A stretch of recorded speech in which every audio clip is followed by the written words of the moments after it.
ਰੱਬੀ ਜੋਤ ਸ੍ਰੀ ਗੁਰੂ ਰਾਮਦਾਸ ਜੀ ਦਾ ਪਾਵਨ ਪ੍ਰਕਾਸ਼ ਚੂਨਾ ਮੰਡੀ ਲਾਹੌਰ ਵਿਖੇ ਭਾਈ ਹਰੀਦਾਸ ਜੀ ਅਤੇ ਮਾਤਾ ਦਇਆ ਕੌਰ ਜੀ ਦੇ ਗ੍ਰਹਿ ਵਿਖੇ ਸਤੰਬਰ 1534 ਈਸਵੀ ਨੂੰ ਹੋਇਆ।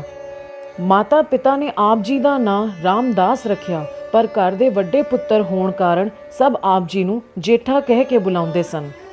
ਜੇਠਾ ਜੀ ਦੇ ਇੱਕ ਭਰਾ ਹਰੀਦਿਆਲ ਜੀ ਅਤੇ ਇੱਕ ਭੈਣ ਰਾਮਦਾਸੀ ਜੀ ਵੀ ਸਨ। ਜੇਠਾ ਜੀ ਹਲੇ ਛੋਟੀ ਉਮਰ ਦੇ ਹੀ ਸਨ ਕਿ ਪਹਿਲਾਂ ਉਹਨਾਂ ਦੇ ਮਾਤਾ ਜੀ ਤੇ ਫਿਰ ਕੁਝ ਸਮਾਂ ਬਾਅਦ ਪਿਤਾ ਜੀ ਵੀ ਅਕਾਲ ਚਲਾਣਾ ਕਰ ਗਏ। ਬੱਚੇ ਹੁਣ ਆਪਣੀ ਨਾਨੀ ਜੀ ਨਾਲ ਪਿੰਡ ਬਾਸਰਕੇ ਵਿਖੇ ਆ ਗਏ। ਜੇਠਾ ਜੀ ਦੀ ਨਾਨੀ ਜੀ ਆਰਥਿਕ ਪੱਖੋਂ ਗਰੀਬ ਸਨ, ਜਿਸ ਕਰਕੇ ਆਪ ਜੀ ਦੇ ਸਿਰ ਤੇ ਹੀ ਆਪਣੇ ਛੋਟੇ ਭੈਣ ਭਰਾ ਦੇ ਪਾਲਣ ਪੋਸ਼ਣ ਦੀ ਜ਼ਿੰਮੇਵਾਰੀ ਆ ਗਈ। ਜੇਠਾ ਜੀ ਚੜ੍ਹਦੀ ਕਲਾ ਦੀ ਮੂਰਤ ਸਨ ਤੇ ਆਪ ਜੀ ਨੇ ਹੌਸਲਾ ਨਾ ਹਾਰਿਆ, ਸਗੋਂ ਘੁੰਗਣੀਆਂ ਵੇਚਣ ਦੀ ਕਿਰਤ ਕਰਨ ਲੱਗ ਪਏ, ਪਰ ਕਿਸੇ ਅੱਗੇ ਹੱਥ ਨਾ ਫੈਲਾਏ।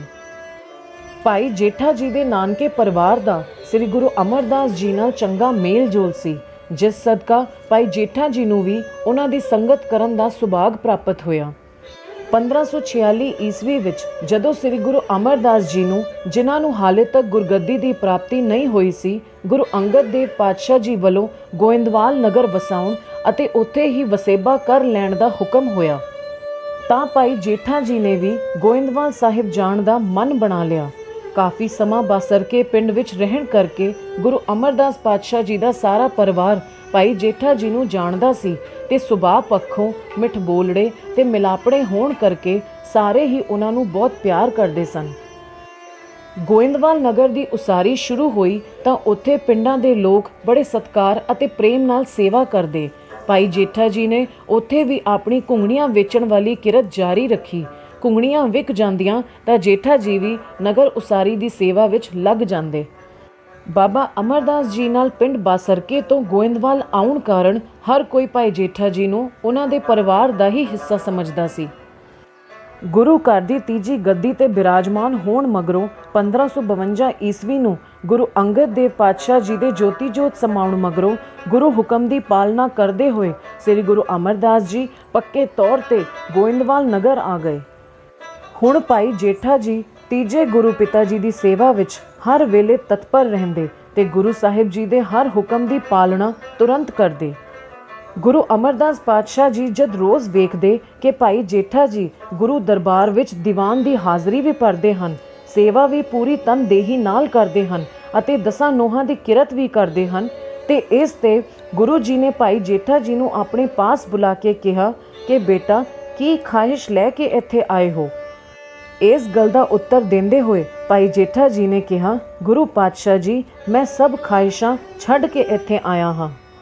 ਗੁਰੂ ਅਮਰਦਾਸ ਪਾਤਸ਼ਾਹ ਜੀ ਭਾਈ ਜੇਠਾ ਜੀ ਦੇ ਇਹ ਬਚਨ ਸੁਣ ਕੇ ਬਹੁਤ ਪ੍ਰਸੰਨ ਹੋਏ। ਇੱਕ ਵਾਰ ਜਦੋਂ ਮਾਤਾ ਮਨਸਾ ਦੇਵੀ ਜੀ ਨੇ ਗੁਰੂ ਅਮਰਦਾਸ ਪਾਤਸ਼ਾਹ ਜੀ ਨੂੰ ਆਪਣੀ ਛੋਟੀ ਸਪੁੱਤਰੀ ਬੀਬੀ ਪਾਨੀ ਜੀ ਦੇ ਸਿਆਣੀ ਹੋਣ ਬਾਰੇ ਗੱਲ ਕਰਦੇ ਹੋਏ ਉਹਨਾਂ ਦੇ ਵਿਆਹ ਲਈ ਯੋਗ ਵਰ ਲੱਭਣ ਬਾਰੇ ਕਿਹਾ, ਤਾਂ ਗੁਰੂ ਜੀ ਨੇ ਪੁੱਛਿਆ ਕਿ ਆਪ ਜੀ ਨੂੰ ਆਪਣੀ ਸਪੁੱਤਰੀ ਲਈ ਕਿਸ ਤਰ੍ਹਾਂ ਦਾ ਵਰ ਚਾਹੀਦਾ ਹੈ। ਇਸ ਤੇ ਮਾਤਾ ਜੀ ਨੇ ਜਵਾਬ ਦਿੰਦਿਆਂ ਕਿਹਾ ਕਿ ਭਾਈ ਜੇਠਾ ਜੀ ਵਰਗਾ। ਤਾਂ ਗੁਰੂ ਅਮਰਦਾਸ ਪਾਤਸ਼ਾਹ ਜੀ ਨੇ ਮਾਤਾ ਜੀ ਦੀ ਗੱਲ ਦਾ ਉੱਤਰ ਦਿੰਦਿਆਂ ਕਿਹਾ ਕਿ ਇਸ ਸ੍ਰਿਸ਼ਟੀ ਤੇ ਭਾਈ ਜੇਠਾ ਜੀ ਵਰਗਾ ਹੋਰ ਕੋਈ ਨਹੀਂ ਹੈ, ਇਹਨਾਂ ਵਰਗੇ ਤੇ ਇਹ ਹੀ ਹਨ।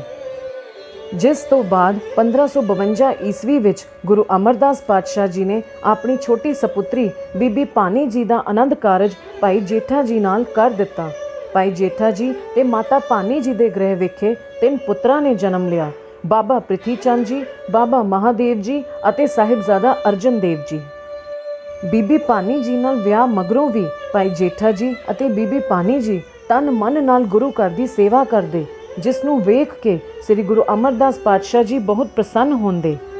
ਭਾਈ ਜੇਠਾ ਜੀ ਨੇ ਗੁਰੂ ਜੀ ਅਤੇ ਗੁਰੂ ਘਰ ਦੀ ਸੇਵਾ ਜਵਾਈ ਬਣ ਕੇ ਨਹੀਂ, ਸਗੋਂ ਗੁਰੂ ਜੀ ਦੇ ਇੱਕ ਸੇਵਕ ਬਣ ਕੇ ਕੀਤੀ। ਉਹਨਾਂ ਨੇ ਗੁਰੂ ਜੀ ਦਾ ਹਰ ਬਚਨ ਕਮਾ ਕੇ ਗੁਰੂ ਜੀ ਤੋਂ ਆਪਣਾ ਆਪਾ ਵਾਰਿਆ।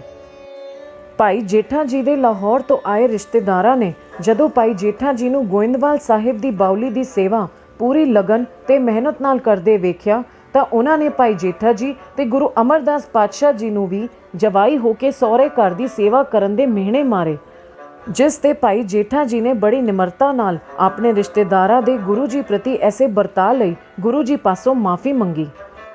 ਗੁਰੂ ਅਮਰਦਾਸ ਪਾਤਸ਼ਾਹ ਜੀ ਨੇ ਵੀ ਉਹਨਾਂ ਲੋਕਾਂ ਨੂੰ ਬੜੀ ਹਲੀਮੀ ਵਿੱਚ ਉੱਤਰ ਦਿੰਦਿਆਂ ਕਿਹਾ ਕਿ ਭਾਈ ਜੇਠਾ ਜੀ ਦੇ ਸਿਰ ਤੇ ਚੁੱਕੀ ਇਸ ਗਾਰੇ ਦੀ ਟੋਕਰੀ ਦਾ ਕੋਈ ਭਾਰ ਨਹੀਂ ਹੈ। ਪਰਮਾਤਮਾ ਨੇ ਤਾਂ ਲੋਕ ਭਲਾਈ ਦੇ ਪਤਾ ਨਹੀਂ ਕਿੰਨੇ ਮਹਾਨ ਕਾਰਜਾਂ ਦਾ ਬੋਝ ਇਹਨਾਂ ਦੇ ਸਿਰ ਤੇ ਰੱਖਣਾ ਹੈ। ਸਿੱਖੀ ਦੇ ਦਾਇਰੇ ਨੂੰ ਵਿਸ਼ਾਲ ਹੁੰਦਿਆਂ ਵੇਖ 1570 ਈਸਵੀ ਵਿੱਚ ਗੁਰੂ ਅਮਰਦਾਸ ਪਾਤਸ਼ਾਹ ਜੀ ਦੇ ਹੁਕਮ ਤੇ ਭਾਈ ਜੇਠਾ ਜੀ ਨੇ ਬਾਬਾ ਬੁੱਢਾ ਜੀ ਦੀ ਸਹਾਇਤਾ ਨਾਲ ਪਹਿਲਾਂ ਪਾਵਨ ਸੰਤੋਖਸਰ ਸਰੋਵਰ ਦੀ ਖੁਦਾਈ ਆਰੰਭੀ, ਫਿਰ ਨਵੇਂ ਨਗਰ ਗੁਰੂ ਕਾ ਚੱਕ ਦੀ ਨੀਂਹ ਰੱਖੀ।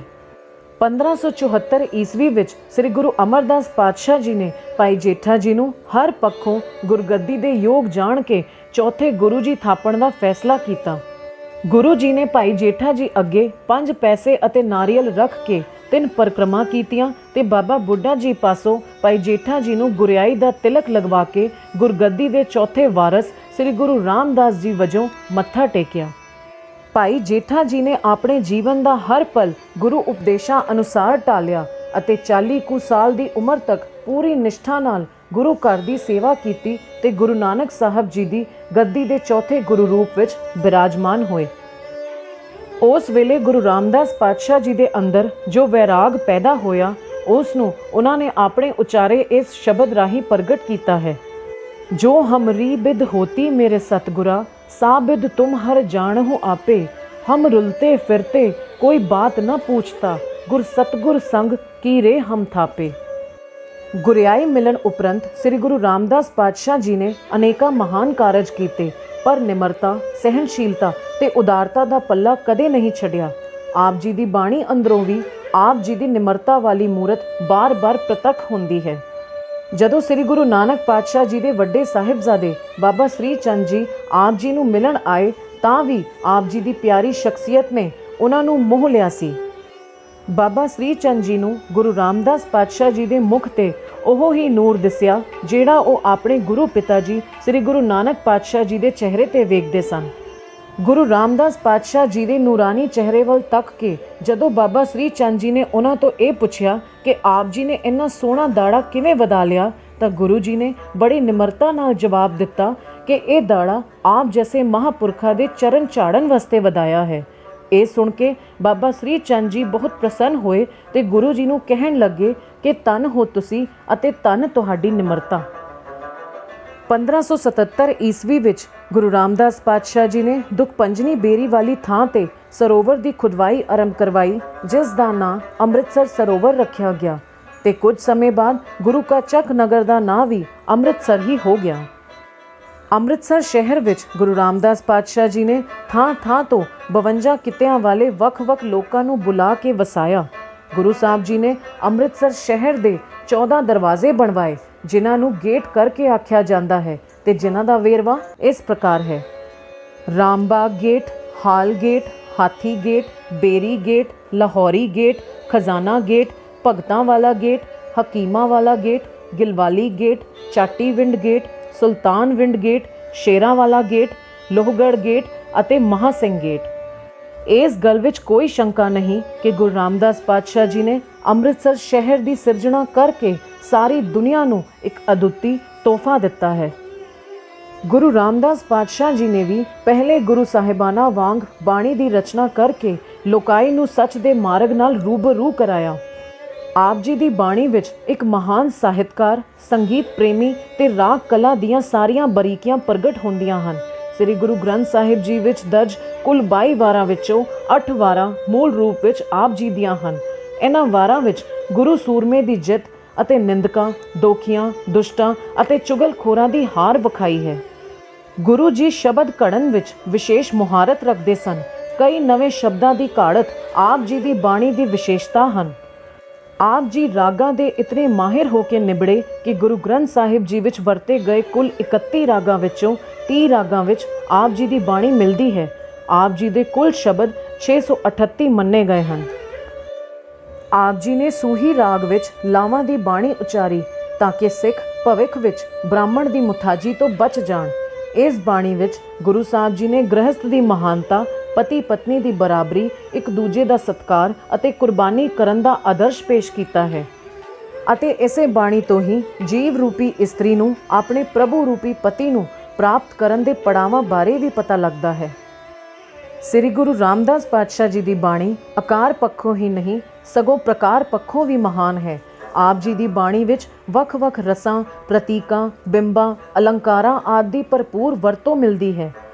ਸ੍ਰੀ ਗੁਰੂ ਰਾਮਦਾਸ ਪਾਤਸ਼ਾਹ ਜੀ ਦੇ ਤਿੰਨੋਂ ਸਪੁੱਤਰਾਂ ਵਿੱਚੋਂ ਅਰਜਨ ਦੇਵ ਜੀ ਗੁਰੂ ਘਰ ਅਤੇ ਗੁਰੂ ਪਿਤਾ ਜੀ ਦੀ ਸੇਵਾ ਬੜੇ ਪ੍ਰੇਮ ਅਤੇ ਨਿਸਵਾਰਥ ਭਾਵਨਾ ਨਾਲ ਕਰਦੇ ਸਨ, ਜਿਸ ਸਦਕਾ ਗੁਰੂ ਜੀ ਨੇ ਸਾਹਿਬਜ਼ਾਦਾ ਅਰਜਨ ਦੇਵ ਜੀ ਨੂੰ ਹਰ ਪੱਖੋਂ 5ਵੇਂ ਗੁਰੂ ਨਾਨਕ ਜੀ ਬਣਨ ਦੇ ਯੋਗ ਜਾਣ ਕੇ ਅਗਸਤ 1581 ਈਸਵੀ ਨੂੰ ਗੁਰਗੱਦੀ ਦੀ ਬਖਸ਼ਿਸ਼ ਕਰ ਗੁਰੂ ਅਰਜਨ ਦੇਵ ਜੀ ਬਣਾ ਦਿੱਤਾ ਤੇ ਆਪ ਜੀ ਕੁਝ ਸਮੇਂ ਬਾਅਦ ਗੋਇੰਦਵਾਲ ਸਾਹਿਬ ਵਿਖੇ ਪ੍ਰਭੂ ਚਰਨਾਂ ਵਿੱਚ ਜਾ ਬਿਰਾਜੇ। ਪਰ ਆਪ ਜੀ ਦੀ ਵਡਿਆਈ ਦਾ ਨਾਦ ਅੱਜ ਤੱਕ ਸੁਣਾਈ ਦੇ ਰਿਹਾ ਹੈ।